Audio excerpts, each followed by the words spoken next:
You're talking about branding and differentiation, which I strongly believe in, and think it's the hallmark, or the of really any great brand is the ability to immediately differentiate why it's preferred over the others, over the competitive brands, and we see it all the time in the marketplace. But I also feel like in my content, as I take my message out, that if it's not written for me, the consumer, and addressing my needs, it's part of a sea of other information, data, messages that are out there that I'm not going to click on. I'm not going to engage unless if I feel like this is written and personalized to my needs.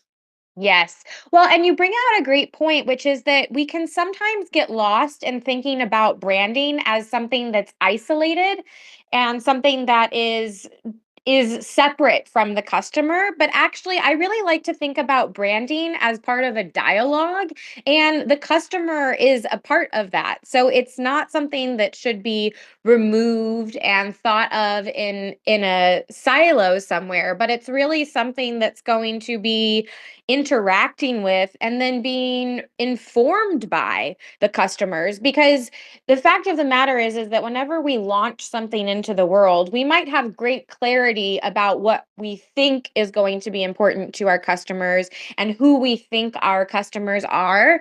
And so often what we see as that is that those assumptions may not be 100% with what the data is actually showing us. And so it's important to make sure that we're really clear about who we're selling to and framing everything in order to be able to really connect with them. So we know who we are, but how do we communicate that in a way that is going to resonate with our customers? And if you don't get that right, then you could have the most beautiful logo, you could have the most inspiring mission, and the most incredible service or product to offer.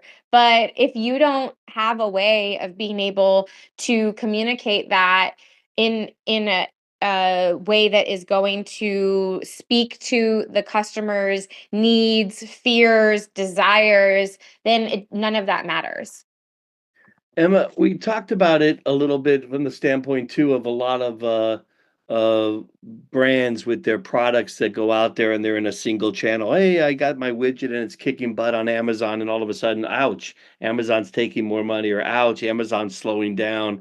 They start to think, okay, we need to broaden our strategy and go to multi-channel, go to different sellers. Do something with Shopify or